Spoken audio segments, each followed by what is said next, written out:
Welcome to EconTalk, part of the Library of Economics and Liberty.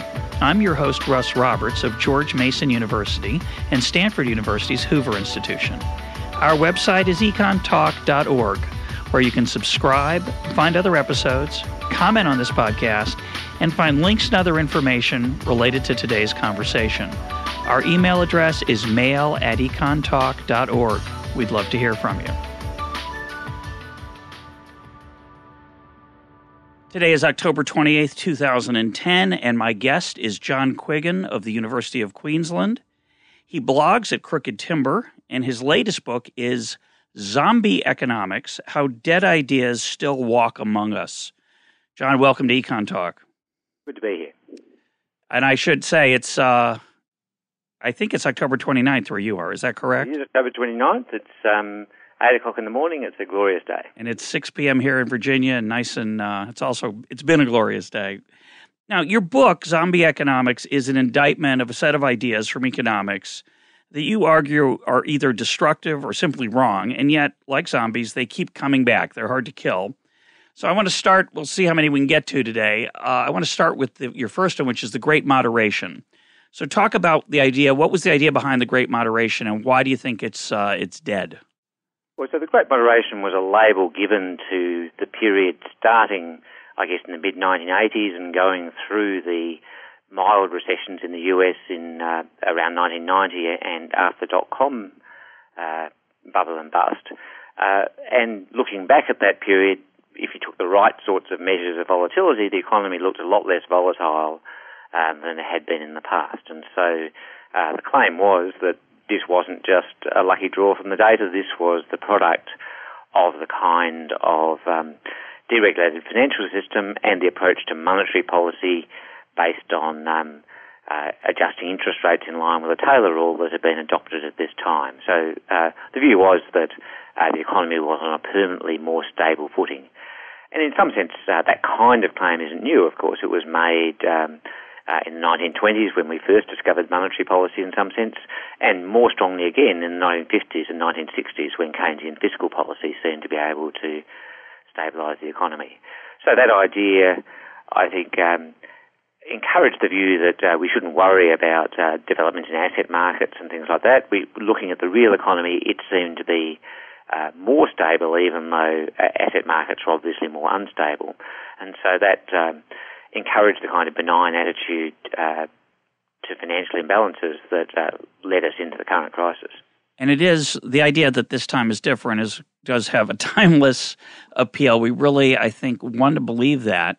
Now, John Taylor, who we've had on the program before, and we'll put a link up to his discussion of the Taylor rule, he argues that the reason the Great Moderation ended is that we simply followed bad monetary policy, that we could have sustained it, that the recessions of 91 and 2001, as you mentioned, were relatively mild by historical standards, and that this last bust, this terrible mess we're in right now, was the result of a failure to follow the policies that led to the Great Moderation. What's your response to that? I guess I don't see it that way. I see the dot-com bubble and bust pretty much as a rehearsal for the kind of bubble and bust we had in 2007 and 2008. And in a sense, the willingness, I would see it primarily as bad prudential policy, the willingness of Greenspan in particular to bail out financial institutions and encourage them to believe that they will be bailed out while not restricting their financial innovation. I think that was really evident in 2000, evident in the lead up to and following the dot-com bubble and bust. And it was that huge growth in the financial sector, backed up by this so-called Greenspan put, that really is the problem here. So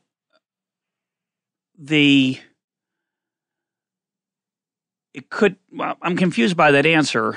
That's why I'm stumbling. You're suggesting then, you seem to be agreeing. I mean, that's Taylor's criticism. Taylor's criticism is that Greenspan's interest rate policies in the aftermath of the dot-com bubble put the financial, the Greenspan put, the willingness of Greenspan to ease the losses. Are you as critical as John Taylor is of Greenspan's monetary policy? I guess I'm distinguishing. I think the difficulty in this in the framing of these questions and the way in which we thought about things like asset price bubbles is if you only have the one instrument of interest rates, you have to use it both to manage the real economy and to work out and to look at its influence on the financial sector. And the problem was that although, of course, the dot-com recession was relatively mild, the recovery was also very weak. So in terms of fiscal policy, there was a case for a relatively stimulatory policy, but we had the problem that this was building up failures in financial markets. And so my conclusion is we need measures directly to regulate financial markets, given that we end up bailing them out, and that we need to focus on that rather than trying to use interest rates for all purposes. So let's talk about that issue of deregulation or re-regulation, which is, I think, one of the central issues that the developed economies have to struggle with right now. You make the argument that there was it's another zombie idea of sorts in your book, market liberalism generally, the idea that sometimes it's called the Washington Consensus, that free markets are the right way to create prosperity and growth and to develop. And you're critical of that idea and would replace some of the policies of the 80s and 90s with a stronger regulatory environment. Make the case for that and talk about why it's necessary. Yeah, that's correct. And I suppose I'd focus particularly on the financial sector because it was really different regulation, but effectively deregulation of the financial sector that was the really characteristic feature of the post-70s period of market liberalism. So there were various other things in product markets, but the really striking difference between the market liberal period post the 1970s and the previous period was this huge growth in the financial sector and a belief that regulation had to be light-handed so that we didn't discourage financial innovation. So my view is that's almost entirely wrong-headed thinking because the financial sector ultimately will and must get bailed out, as we saw in 2008. We can't allow the financial system to collapse, and that in turn means that the majority of financial innovation, unless it's tightly controlled, is going to be arbitrage against those regulations. So if we have a situation where when the financial system fails, everybody gets bailed out, the incentive for all financial sector actors is to take risks which will fail precisely in that event. So everybody effectively wants to bet on that event happening. The only way to stop that is by regulating the range of activities that protected banks can undertake. So here's the irony. You and I are on relatively opposite poles of the regulatory spectrum, and yet I totally agree with half to two-thirds of that story. So let's see where we disagree and try to think about how we would try to either come to some sort of agreement or adjudicate the dispute. You suggest, and this is the part I totally agree with, that once you have in place the idea that a bailout is likely or inevitable, which has been the case in the United States and in other parts of the world. In the United States, it goes back to at least 1984 with the bailout of Continental Illinois and proceeds, as we've talked about here on the program before, through a whole set of events where the signature nature of these bailouts are the bailout of creditors, the people who in a market system should be monitoring performance and prudence and risk-taking. And yet if they know they're going to be bailed out, they don't behave correctly. So the fundamental question is, why wouldn't you simply be in favor of no bailouts? The other way I would say it is, we've never tried market liberalism. So why do you think we should go in the different direction? Sure. Well, I'll take those two in one turn. I think if we go back to September 2008, of course, the precipitating event was the attempt of the Federal Reserve to finally summon up some spine and say, we never guaranteed Lehman Brothers. They're not an institution that's part of our remit. We're going to let them go under.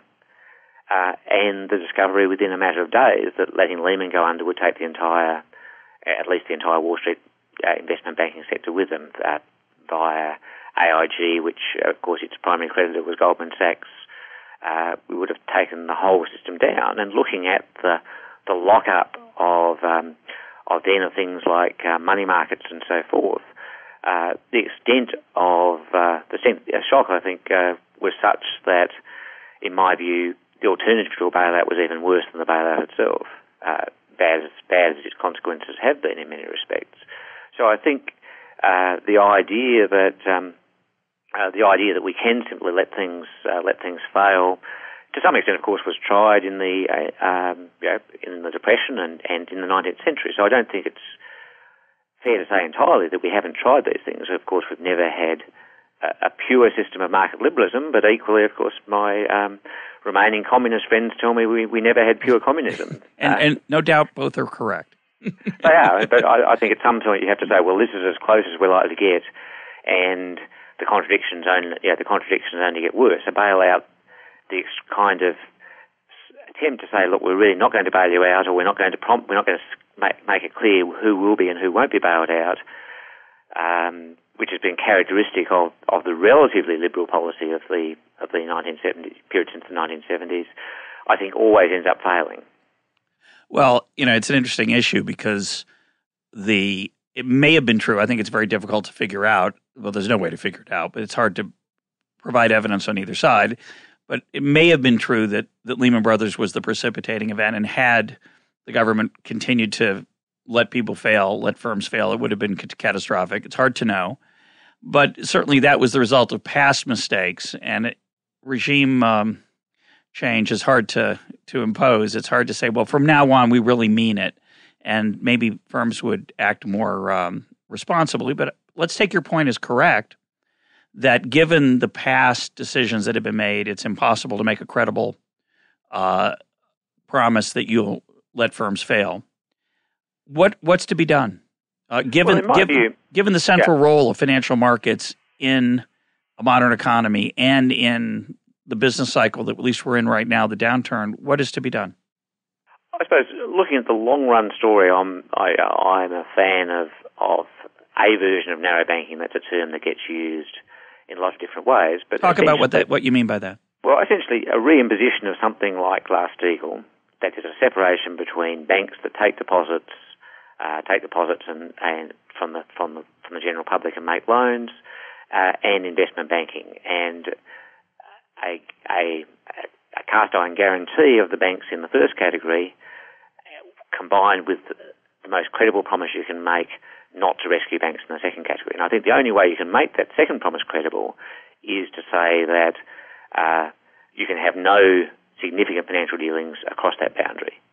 So we can't have joint ownership, we can't have large-scale extension of credit, and securitisation crossing the boundary between a regulated and guaranteed banking sector and an investment banking sector.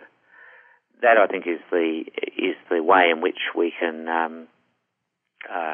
potentially achieve that kind of credible guarantee. Which, one point to make is, we do, in a sense, have that kind of guarantee with respect to the stock market. That is, if you lose your money in the stock market, you're more or less guaranteed the government isn't going to come in and say, well, that's terrible, we'll bail you out. So, and even though the stock market is very big in the economy, so I think it's not so much too big to fail as too interconnected to fail. That's the problem. That the problem isn't that Goldman Sachs, say, as an institution, is so big that its failure would be a disaster. It's that it's connected to everybody and everything else. Yeah, and I think it's always worth remembering that the 2001 recession, which was preceded by a sharp drop in the value of technology stocks, had a very mild effect. And the people who had invested in those stocks lost their money. A lot of them did. Some of them made a lot of money, but a lot of them lost money, and they didn't expect to be bailed out. So the real problem, I think, as you point out, is it's the interconnectedness, and then the ability to use leverage to finance, to use borrowed money to finance your risky bets. That's right, and I think that's then connected to this issue of financial innovation. As long as you have a permissive attitude to financial innovation, that is, you say, well, people can introduce whatever new financial instruments they like, and it's only if we find something wrong with them that we'll stop them. In a situation where you've got a government acting as guarantor for part of that system, the incentive is always to find new ways of getting more leverage, taking more risk, because some part of the losing bets can always be laid off on the public.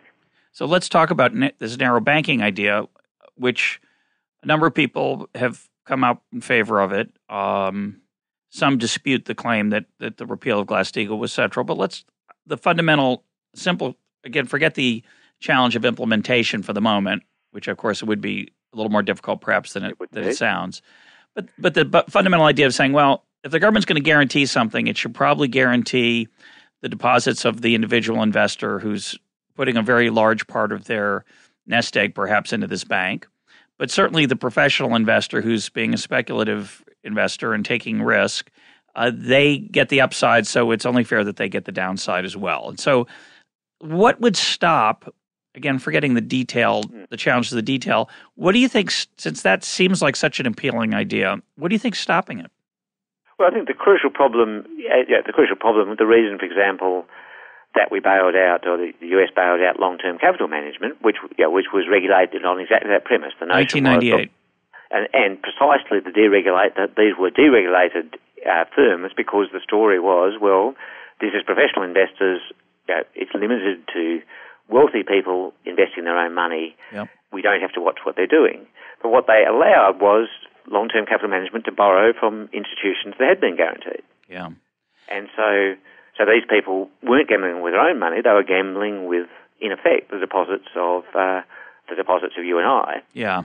And it's that connection that I think is crucial. And of course, I mean, the repeal of Glass-Steagall in '99 was just making official something that had been in practice in place for quite a few decades before that. So I certainly don't want to sort of point to that legislative act as the crucial point. It's more that we move from a system governed by the spirit of Glass-Steagall to one of integrated full-range banking where the whole system was interconnected. So my suggestion, and I'll let you react to this, my suggestion is that it's the political power of Wall Street that really would be the major impediment to this kind of regulation. I'm sure they could make some kind of argument about it's important that, I don't know, different parts of their institutions can talk to each other. You know, there is a claim made that it's more efficient, but it seems kind of a stretch, especially given this guarantee part of it. So it seems to me that the reason we're not going to move in that direction is that Wall Street likes living off of you and me, and that we ought to be fighting that. Well, I entirely agree. I think it's we've seen how little, how the very modest regulation that went through was vigorously resisted and watered down as far as it could be. And I think, and very clearly, the assumption is, very clearly we saw, the resentment of Wall Street even having bonuses cut even when they were taking government money. Yeah. And especially, I mean, the sort of the people who'd been bailed out indirectly, the Goldman Sachses again, who'd been bailed out by the rescue of AIG, taking the view that, well, that wasn't our problem and we shouldn't have to have any obligations in return whatsoever. So they are very powerful. I guess what they have lost, and I think the efficient markets chapter in my book is hammering this, is they've lost to some extent the ideological power that goes with the belief of these are the guys who are always right, that the financial markets taken collectively are always right, and therefore that we mustn't do anything to interfere with them doing their job. Yeah, and it's an interesting, let's turn to that. Let's talk about efficient markets a little bit, because I was trained at the University of Chicago, and a lot of Chicago ideas and Chicago economists are some of the zombie peddlers in your book. Mm. And the irony is, and this is just, it's fascinating to me, is, as we think about these issues, they're challenging empirically, but the challenge is I'm sympathetic to those Chicago ideas still. They are zombie-like. They're still alive in my brain, and as you point out, a few other people still defend them. And the reason I defend them is that I look at, as you say, it's true there's an ideological view that says markets are always right and financial markets always price things correctly, et cetera. But if you press, I think, Eugene Fama and others who put forward these ideas, they'd say, but of course we didn't mean for that to be the case if government was going to bail out losers. And I think what's compelling about your argument, the part I accept, is that Okay, well, what do we do now? We're in a world where government does do that. How should that affect our perception of financial markets? I agree, and I think part of the problem is even if individual losers aren't bailed out, when you have a situation, I think it's impossible for government in some sense to take a neutral stance in response to something like a stock market crash. Something has to happen, and whether it's almost impossible to identify what it would mean for governments not to respond to it because tax revenues fall, unemployment rises, and so forth. And so I think we are in this world where where when the whole market gets way out of whack, the kind of reasoning that leads to the efficient market hypothesis, I think, doesn't stand up very well. Whereas Samuelson and I and others, I guess, would say most of the time, if the market says that GM is worth more than Ford, it's probably right. Right, and you make that point in your book. Why don't you elaborate on that? That at an individual stock level, you might, there's a certain. I'm interrupting this question. I mean, there's a certain parallelism in your book. You're also critical of theories of macroeconomics that look for micro foundations or overemphasize them. And you can argue that the efficient markets hypothesis is sort of a similar phenomenon. You have the idea that, if I look at the value of a particular stock, the current price is probably your best bet, but you might struggle to make the case then that the entire market's processing all information correctly. And similarly, individual decisions could be rational or at least somewhat sensible, but you can have problems at the macro level despite that. Is that a fair summary? That's very much my view, and obviously it's something that we haven't really got a handle on. I mean, I'm very interested in the sort of limits of rationality and things like bounded awareness and things like that. And I suppose I'm interested in the sense of less interested in the obvious sort of gross violations of perfect rationality that we see, like hyperbolic discounting and so forth, and more interested in the point that even if we're highly sophisticated people, we can't possibly encompass all possibilities, and therefore we have to have situations where, thinking collectively, we think about a bunch of possibilities and necessarily ignore some others. If something forcibly brings those other possibilities to our attention, we can have, I think, a very sudden shift in the so-called animal spirits of the market, a shift potentially from one kind of macroeconomic equilibrium to another. Those are ideas that have sort of been around for a while and never fully worked out in a kind of nice, rigorous way that we like to publish in the journals, but I think they are important. Yeah, no, that nice, rigorous thing is often it's an important constraint, for better or for worse. It's a real constraint for academic research, and at least in the modern era. Like you, I'm sympathetic to many ideas that are not necessarily rigorous in the mathematical way, but still we can learn something from them. But let's go to let's stick with the efficient markets hypothesis for a minute. A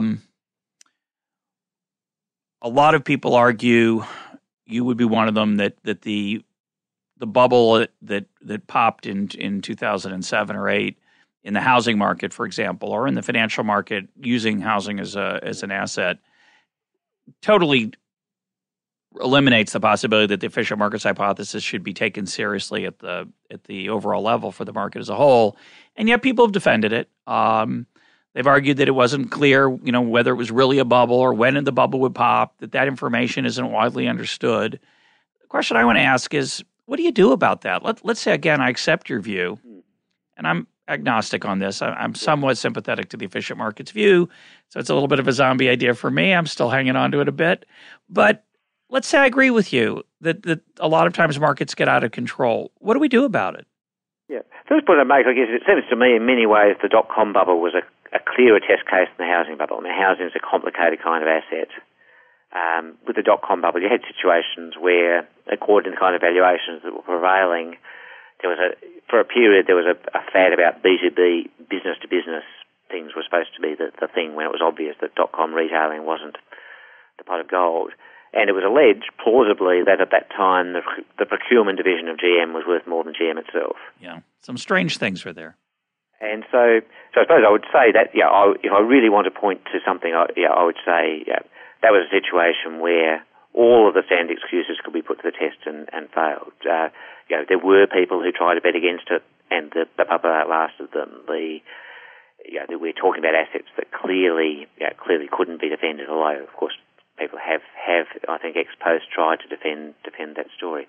Becoming the question of what we do about them, I think, I suppose going right back to when I was first learning economics, which was right at the end of the Keynesian era, the view then inherited from the Depression was, look, financial markets are really important and a vital part of the economy, but like fire, they're a good servant and a dangerous master. You really just need to take an attitude, in particular in relation to financial innovation, to say, if you want to innovate, come along, explain how this innovation is going to work, demonstrate that it isn't going to undermine the effectiveness of existing regulations, or if it is, that you can find regulatory improvements that will counter that. Trying to keep the size of the financial sector in proportion to its a sensible role in the economy. And I don't believe that a financial sector accounting for 40 or 50% of corporate profits can possibly be of the right size. Yeah, the challenge, though, is what regulatory environment would help that happen. You talk about you'd have to show that your innovation's productive. It's sort of like an FDA, Food and Drug Administration here in the United States approves pharmaceutical devices. You have to prove efficacy or lack of side effects. It's not too dangerous. It's an interesting idea.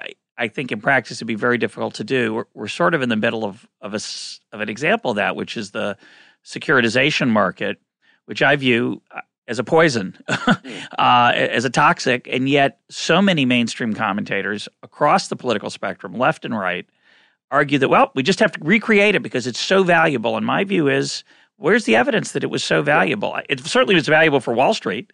Where's the evidence that it channeled productive funds into productive uses? I don't see it. No, I agree. I think it seems, people are used to it, and but the evidence is that I think is that lots of stuff that was going on, unperceived in things like the mortgage market in the old style, is suppressed when you go to this kind of securitization. And I think we haven't really seen. We've seen some adverse effects of things like credit default swaps, but I guess the thing I think that we dodged in a sense, we didn't see much of, there were little bits of this kind of thing, is if you're a large actor and you're betting on some other large actor to fail, which is what a credit default swap is, it can't be beyond the bounds of possibility that you could act in the market in a way to improve the chance of that happening. Yeah. Well, and moral hazard writ large.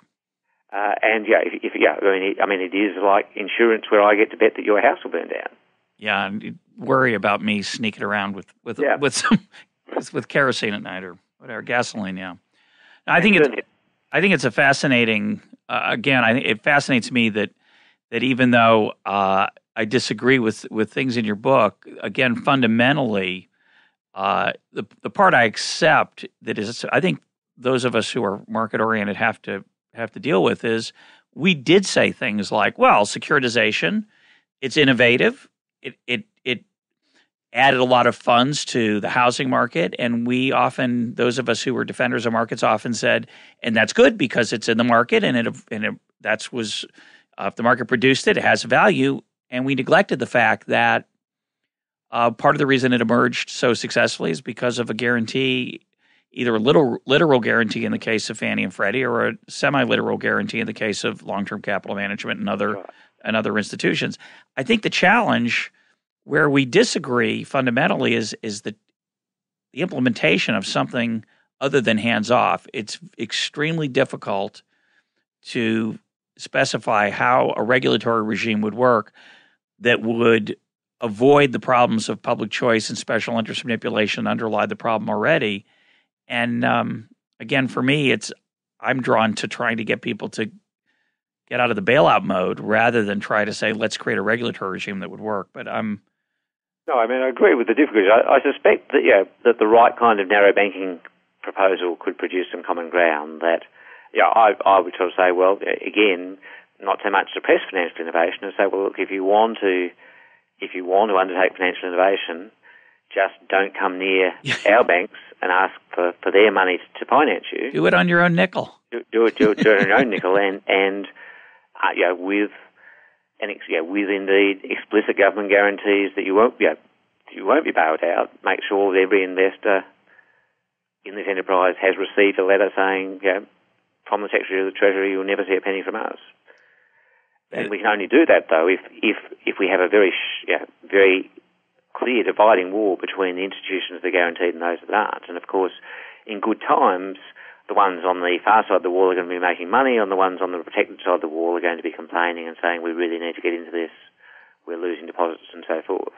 And that, I think, is the kind of dynamic, well, certainly part of the dynamic that brought down those kind of, I'm using Glass-Steagall as a symbol, but brought down those kind of barriers is when things are going well, of course. Everybody gets confident. We don't have to worry about it. It's good. Everything's fine anyway. Yeah. It is an interesting point that you made earlier that we don't expect those kind of bailouts in the other parts of the economy. Although recently in the auto industry here in the United States, we've done some of that. But as you point out, when you go back to the dot-com bubble, the idea that somebody who invested in a disastrously failed dot-com would come to the government with their hand out and say, we got to keep it going, would be laughed at, fortunately. And that's what makes that sector vibrant. I don't know. The financial sector, I think, is the central challenge going forward. Yes, I think, and I suppose, and again, I mean, this is certainly getting to points where we certainly will disagree. I think the whole, my view is that the mixed economy is here to stay, that governments are going to play a significant role in the economy. The challenge from my perspective is to try and stop the temptation to just poke government into things where it doesn't belong. Yeah. From my perspective, even having the more expansive a view you have of what government should be doing, the more important it is for them not to overload themselves with things which they can safely leave to the market. Yeah, it's obviously the challenge. I want to turn to some different types of issues in a little bit, but I want to stick with what we've been talking about for a few more minutes. You have a very lengthy and ambitious discussion of how the economics profession over the last 30 or 40 years has looked at business cycle theory. And you go through a whole bunch of different, one could call them fads if you were dismissive, but different theories, we'll say, of macroeconomics and recessions. And I want to get you to try to summarize that rather than going through the individual examples you go through. Where do you think we stand today, given whether you're on the left or the right, whether you believe in the Great Moderation or not? It's pretty clear that the economics profession was taken by surprise by the current mess. Obviously, there are individuals who claim to have foreseen it, and some had some hints, and so maybe they were a broken clock. A lot of people were predicting catastrophe for a long time. A broken clock that's right twice a day. But no, I mean, I sort of had some points about imbalances and things that I think were less celebratory than the general thing. But I don't think anybody really got the exact mode right. That's for sure. So talk about where we stand, because my view. Well, you give your view first. Go for it. I think we. I mean, in theoretical terms, it's no doubt an edifice of beauty. We had the challenge. We had these old style Keynesian models, which had some big aggregates in there, and seemed to work reasonably well until the sort of stagflation period. And the argument was, the argument was the kind of Lucas critique that said, these kind of reduced form relationships will only work as long as the structure is the same. If you want a proper understanding, you have to go to fully specified micro foundations.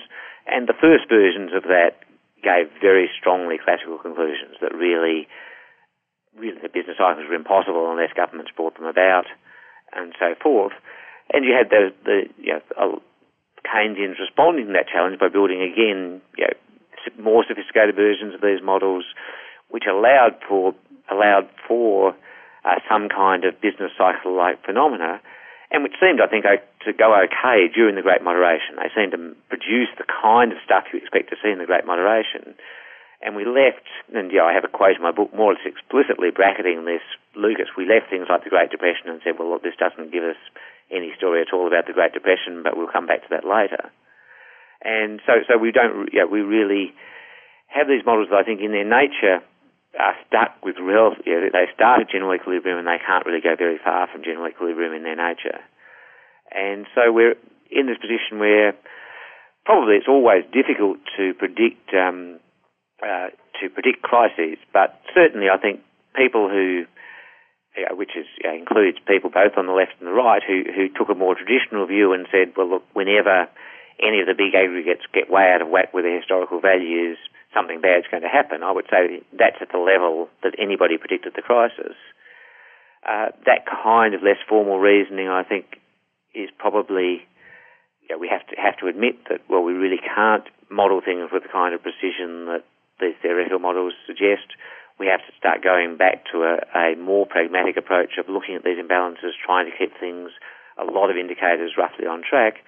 And then I think, I suppose the other question, the big question right at the moment is, supposing things do fall in a heap, and they certainly will from time to time, what should we do about it? But the fundamental question of what caused the Great Depression or what caused this particular crisis that we're in, obviously you'd like to be able to predict it in advance. Let's put that to the side as too demanding a task. Indeed, which I think it is, but there are people who believe we will figure it out someday. But even if we figure it out, we can prevent it. So that's the theory. Yeah. But ex post, even what's stressing is that even ex post, after the fact, as we look back on it, we can't agree as economists on these issues, and that to me suggests a great deal of pessimism about advances. I talked to Robert Skidelsky for a different project, and Keynes's biographer, he said economics isn't a progressive science, and he meant it doesn't make progress. We don't really add to our understanding and knowledge. Are you that pessimistic? Do you think that's a fair criticism? I'm not quite that pessimistic, but certainly, I use precisely that criticism of progressiveness in the framework we've had for the last 30 years. I think it is inherently non-progressive because, in essence, we really keep on doing the same thing. I quote the sort of Blanchard haiku metaphor of a very rigorous formula in which we start with a general equilibrium, add one or maybe two twists to it, and derive some interesting phenomena. But every new paper starts with the next paper we write doesn't take that and add more things. It goes back to general equilibrium and starts from there and adds something else. Two different things, yeah. Yeah, and so we keep on essentially writing the same paper, which this is the pessimistic take on Blanchard. He's sort of writing in 2007 or so thought, well, this isn't so bad. But so I think the first point is that there's a non-progressiveness in the kind of approach we're using at present that's inherent in just the difficulty of meeting the demands for rigour that are there. The other problem is, of course, that we have had these cycles. Really, sort of roughly speaking, 4 of them. We believed in the old classical economy that always returned to full employment until the Depression and Keynes. Then we believed in in the period in which I learned economics. The view was economics obviously is progressive. Back in the 19th century, we believed these silly things. Now we're all Keynesians and we understand how the economy works. And then, of course, we went back to a more sophisticated, but still essentially similar view of the classicals, or to a sort of compromise between classical and Keynesian. I guess that there was probably a bit of an advance there. I think looking at the current crisis badly, though, I think governments have handled it in some ways still better than what happened during the Great Depression, I guess. So you could sort of say that the kind of neoclassical Keynesian synthesis that emerged was some sort of progress, but clearly there's at best you would have to say 3 steps forward and 2 steps back. Yeah, you think of this famous Bernanke quote where he apologizes to Milton Friedman and says, we'll never make that mistake again that we made back in the Great Depression and let the money supply collapse. And it was sort of a way of saying, it was really a punctuation mark about the Great Moderation, saying, well, now that we learned about that, we won't make that mistake again. And yet, the best spin I think you can put on on the story you just told is that, well, yeah, if we hadn't done all those bailouts, unemployment would have gone to 20 or 25% or 15 or something horrific. And as bad as it is now, it would have been a lot worse. Of course, it's really hard to know. That's the problem. It's not clear we didn't make a different kind of mistake this time. I mean, you can look at the countries that for one reason or another couldn't do a bailout.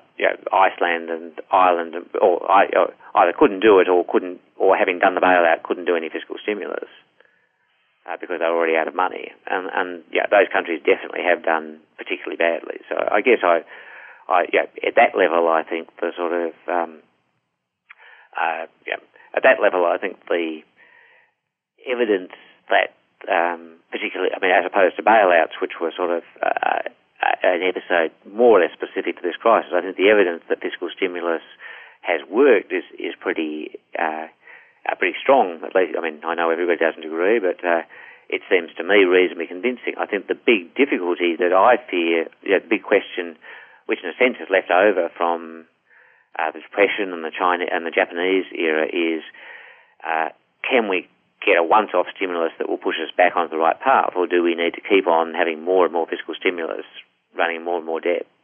And of course, in some political sense, the panic about debt has meant we only, everywhere we've only had one round of stimulus. So unless and we have to hope that was enough.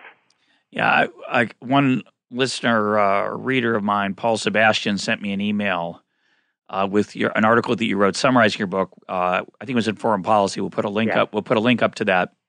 But he was perhaps tongue in cheek. He was surprised that Keynesianism wasn't one of your zombie ideas. Obviously, you're more sympathetic to the Keynesian model. I would challenge that in with your remark about the stimulus. Right? It's hard to know whether this recent round of stimulus made any difference. It's how would we possibly? So you and I disagree on this. How would we settle this dispute? Well, I guess you can.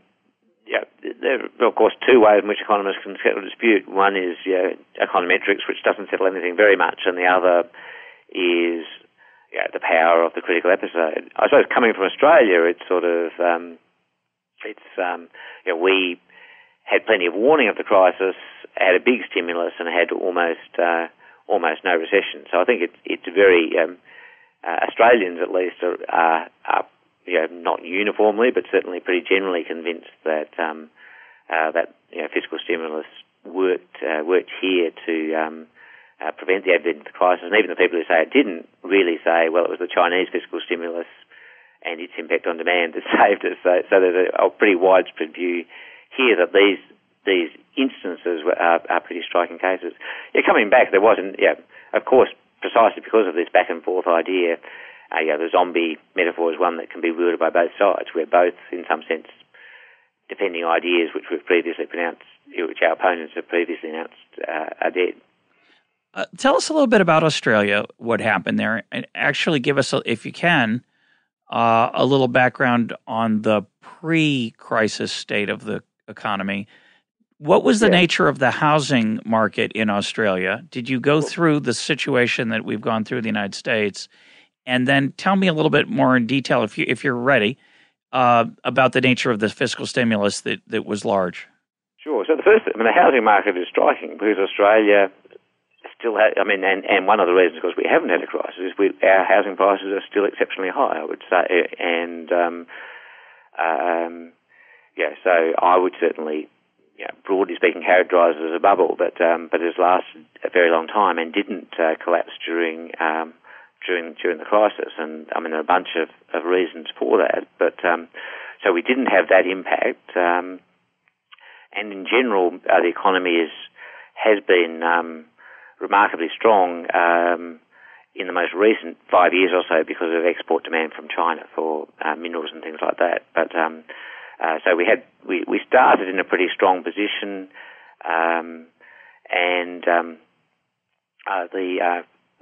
we had in fact going to the first bit of the crisis, we didn't have an explicit guarantee of bank deposits, and after some momentary hesitation, the government came in with a complete guarantee of bank deposits. We'd previously sort of relied on this sort of nod and a wink thing that your money is safe, and that obviously wasn't going to last. So the first step they took was to guarantee bank deposits and also guarantee our bank's borrowings from overseas. They charged something for that, so it wasn't totally a bailout. But so that sort of kept the sort of direct financial impact from really striking home here.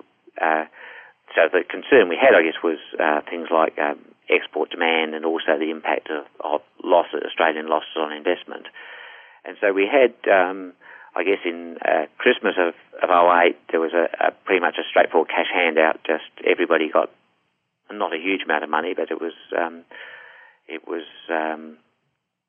I think about 1% of GDP. So something similar to the modest stimulus that Bush had earlier around on, that time. Well timed. Yeah. And then there was a much bigger stimulus that came in February of 2009. And while there's been some of the projects they spent money on have done well and some pretty badly, certainly the effect was that the construction sector, which had been seeming likely to fall over, remained strong, and we ended up only having one quarter of negative growth.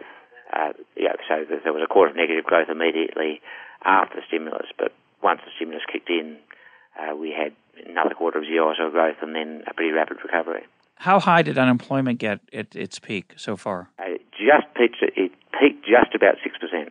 So it never got very high. No, it had been. It's now at 5.1. So it never really took off. And I mean that was better than the predictions even with the stimulus. But so we never had high unemployment, and we're now back to where we were before the crisis.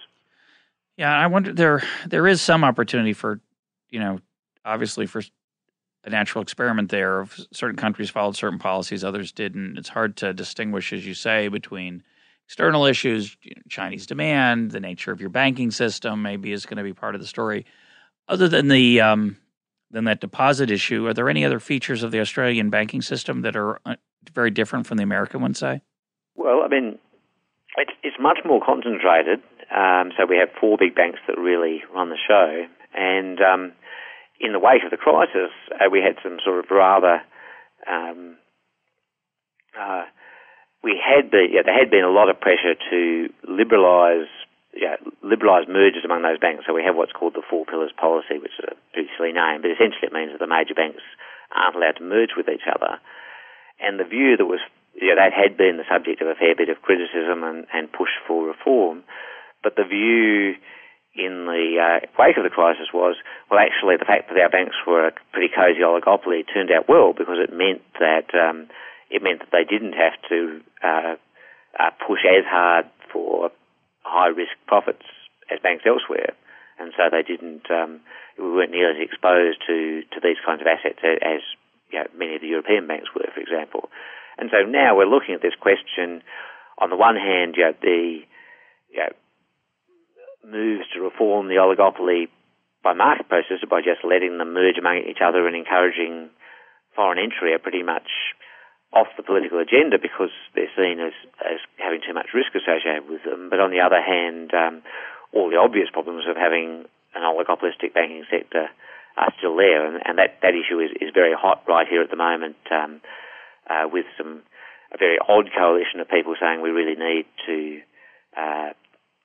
look at some kind of reform of the financial sector that would deal with consequences of this oligopoly, and the government's position being, no, look, everything is perfectly fine and we should leave it as it is.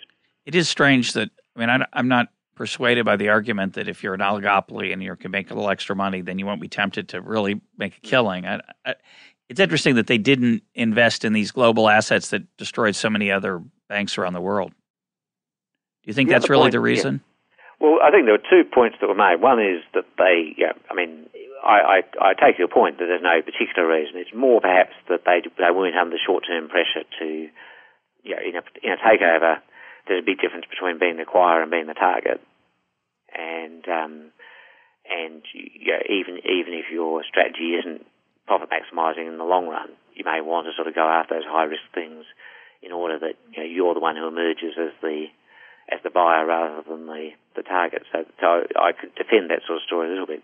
The other point, which is really paradoxical, is Australia is a deficit country, and so one of the reasons we didn't invest very much overseas is because our primary business is borrowing, not lending. Because although, of course, our net borrowing position covers a gross where there's a fair bit of overseas investment, but certainly Australia's gross overseas investment isn't that great, and so that was another reason we weren't so exposed. Let's turn to the last part of the book, where you deal with trickle-down economics, which is, as you point out, many times the names for these phenomena are given by their enemies, not by their friends. What do you see as the central distributional issues in modern economies, and what role do you think ideology like supply side and others play in helping or hurting that? Well, clearly we've seen a huge increase in concentration of income and wealth at the top of the income distribution in the US.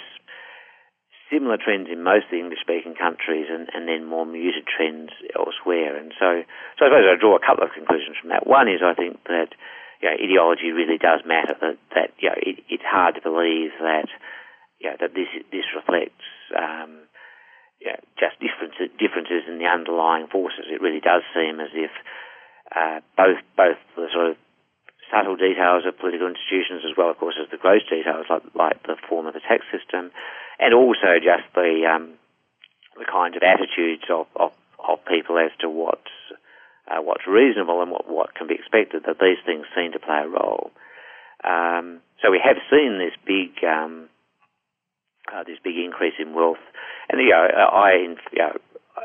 I suppose been more and more convinced by the argument that it really is concentrated not only in, say, the top 10% of the income distribution, but in the top 1% or even smaller groups have gained a huge amount of this increment in wealth. And then the question is, well, is it are there positive externalities flowing to everybody else? And I would say the evidence really is not. That we've now got a pretty good natural experiment over the 30 years or so of market liberalism.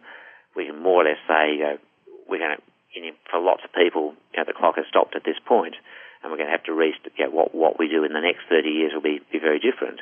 And we really don't see the kind of improvements in welfare for people outside, say, certainly outside the top 20% of the income distribution. People have done a lot worse in those 30 years than they did in the Keynesian 30 years from, say, 45 to 75. Let me push back against that, because I don't accept that, and I disagree with the empirical evidence for it. So, for example, when you look at static pictures of the various deciles, you have a picture in your book of this, that the top 10%, the bottom 10, the different deciles or quartiles or quintiles. A lot of them are done that way. It leads to the impression that, as you say, people aren't getting ahead and all the gains are going to the top. But if you look at panel data, it's not true. Those pictures are misleading. In fact, if you look at panel data, the people actually at the bottom do much better at the end of the 10, 20, and 30-year periods. And a lot of what appears to be stagnation in the bottom and all the gains going to the top are statistical artifacts from an enormous increase, say, in the divorce rate starting in the 70s that changed the way that households were constructed, and therefore when you went to measure what happened to households, you got a very distorted view. There's enormous changes in the United States in immigration. So you have a lot of people coming in at the bottom. But again, if you follow the same people, they don't stagnate. I'm not going to suggest that the gains at the top are part of the gains that go to the bottom, but I think the picture that there's a lack of social mobility in the United States, and I think probably elsewhere as well, is very unclear. Do you agree? Well, I think that you have to make. First, you always get a different picture from panel data to cross section. I was being told that back in the 70s. I should just mention, when I say panel data, this is where you follow the literally the same people over time, rather than looking at slices of cross sections at different points in time. Right. So there's always, obviously, for example, a life cycle effect that people's incomes tend to rise from youth to middle age and so forth, and so So you always get a different picture from looking at panel data to looking at the cross section picture. And I mean, there are qualifications you need. Certainly, household data has the problem that your household structures have changed and things like that. But that was true also in the earlier period. And I suppose one of the striking things is that there's very little evidence to suggest that social mobility, on the whole, the evidence suggests social mobility is declining, not increasing. Certainly, the view, as I mentioned in the book, a lot of doing international comparisons. I mean, a lot of Americans tend to think, well, we have this inequality, but we are a society of great social mobility, and that simply isn't true. We can do the studies looking at exactly the same people, and we discover that somebody born in the bottom quintile in the US is much more likely to end up there than somebody born in other countries. And that partly just reflects the fact that the distance between those groups is so great. Well said. And of course, you might stay in the bottom quintile, but the bottom quintile is rising. And so the question, again, there's an issue of relative inequality versus absolute standard of living. That would be another issue. But, mobility, if everybody's doing better, there's not much mobility because you're still in the bottom quintile or the second quintile or wherever you are. But your life could be better. Well, it's true, but I mean, again, we don't see on the standard measures, and even after you adjust for things like household size, don't see much improvement happening in the bottom quintile. I mean, you can look at something, and I'll come to some qualifications in this. Look at the poverty line. The US has an absolute poverty line. In essence, it's fixed on a consumption basket that was set back in 1962, and the proportion of people below that poverty line hasn't changed very much. It was falling pretty fell pretty dramatically from the 50s to sometime in the 70s. It hasn't fallen very much since then. Now, after you do things like adjustments for quality and so forth, you can get some action there. But as you point out, as you point out in the book, the price index sometimes is flawed.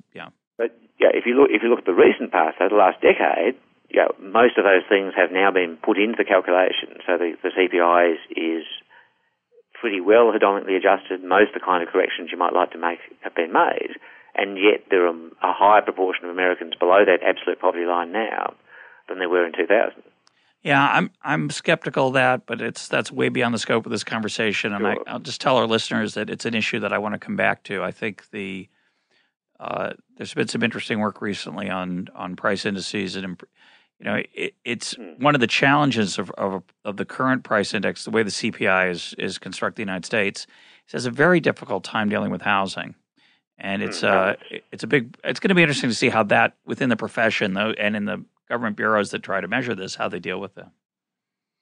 Well, let me ask you one other thing. As we're almost out of time, let's put aside our disagreement about, say, the bottom parts of the income distribution and whether there's mobility or not, and let's look at the top. I think we can find a place where we agree, which is we both agree that the top 1% or 10% is done very well.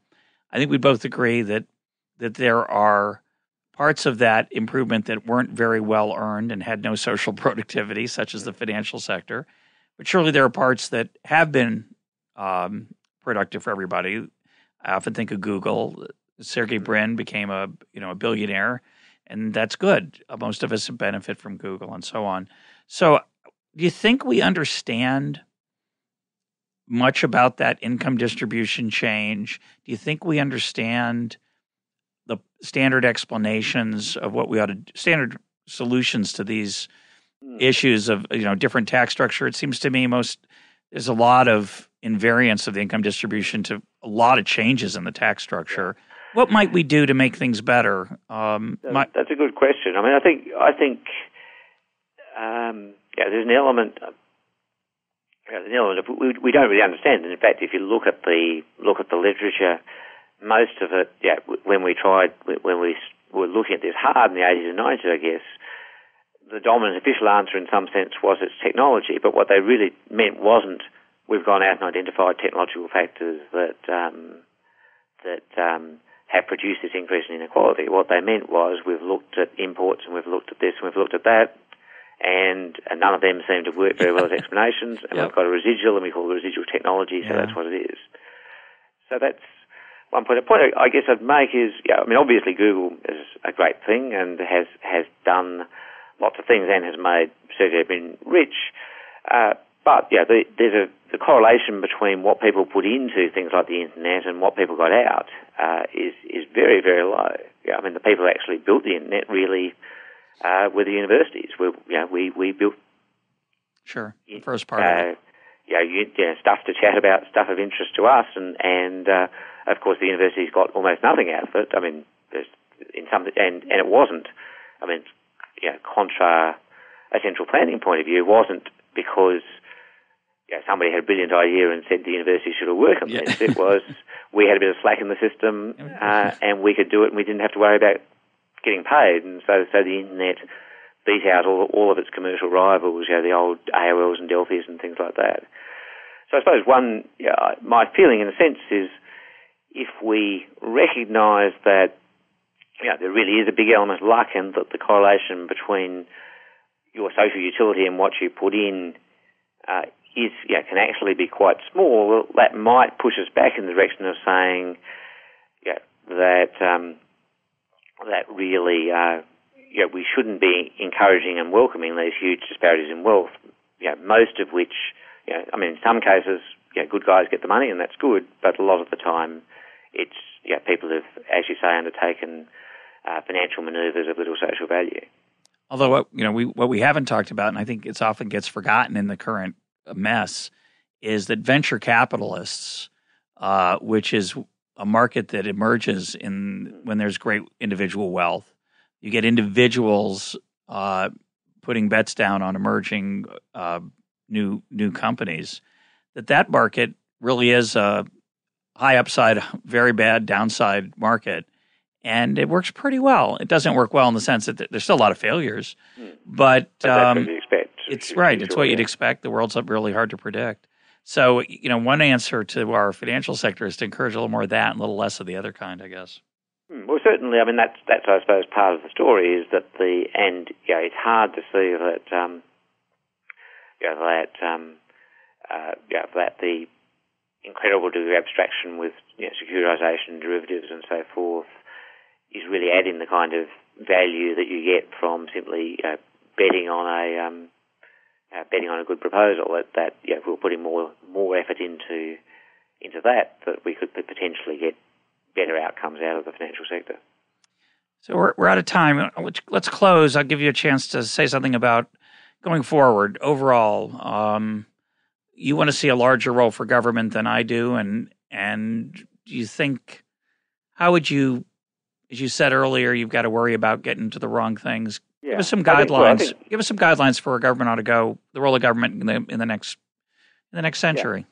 Well, I think the first thing, which I think, people on the left of politics have learned to a large extent. We see this with things like climate change. Is we need to understand the power of markets and the strength of markets and welcome that. And so, sort of, not having said there's a role for government, I think that role isn't to be second guessing market decisions all the time, and it's as far as possible to employ market processes where they can be.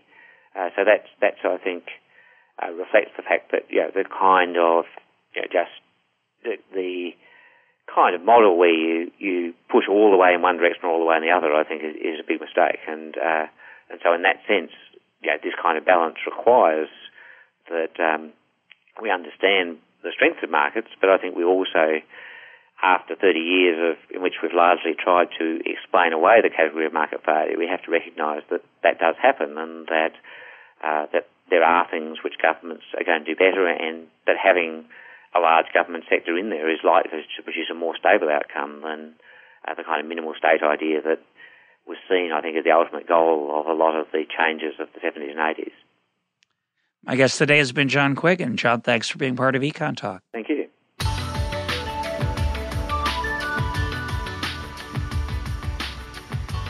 This is EconTalk, part of the Library of Economics and Liberty. For more EconTalk, go to econtalk.org, where you can also comment on today's podcast and find links and readings related to today's conversation. The sound engineer for EconTalk is Rich Goyette. I'm your host, Russ Roberts. Thanks for listening. Talk to you on Monday.